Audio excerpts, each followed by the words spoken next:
as indelible as the famous big tobacco hearings of the 1990s. And one author has unique insight into what's going on inside those oil companies. John Hofmeister is a former president of Shell Oil, and his new book is titled Why We Hate the Big Oil Companies. Clean Sky's chief correspondent Tyler Suiters sat down with Hofmeister for his inside take on how the Gulf disaster could change the oil industry.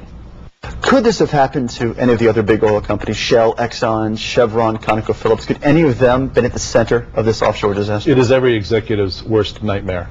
If you think about what do you lose sleep over, you lose sleep over the health and safety of your employees and the safety of your operations overall. And yes, this could have happened to anyone, unless and until we find out what really happened.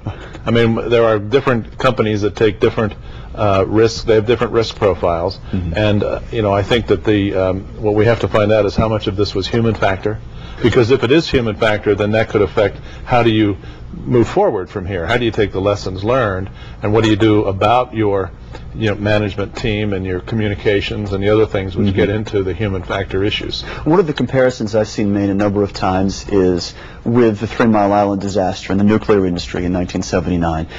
After that, the industry pulled together. It's seen now as a loss for one, as a loss for all. Will big oil pull together over this, or is BP a sinking ship, so to speak? Is Tony Hayward bounced out, and that's the end of that, and the big four will survive? No, it's my understanding the industry's already pulled together in several ways.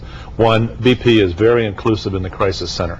They have brought in the best brains in the industry, the best talent from academia, research institutes, and so on. And the companies have responded with top talent so that they can go in and help, because this is an industry-wide problem. What happens to one does affect all.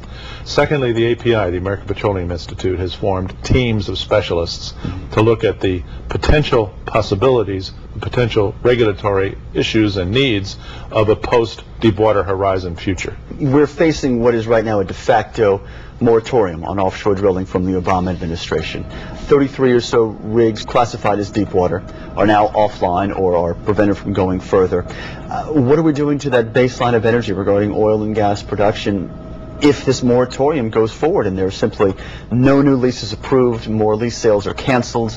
How long will the effects last? Somebody pushed the political panic button in the White House, and the decision to stop deepwater drilling, all 33 rigs, was simply based upon political considerations, not based upon the nation's energy requirements.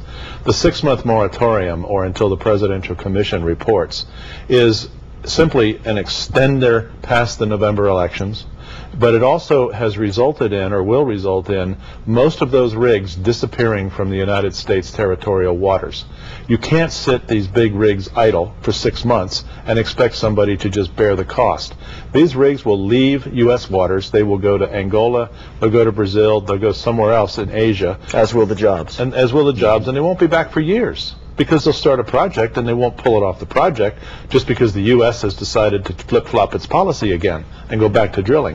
Now, this is a very serious time for the U.S. It won't cost us production today because that was drilled years ago. This will cost us production in 2011, 2012, 2013. By 2014, we're probably down 500,000 barrels a day production because of this so-called moratorium. And Tyler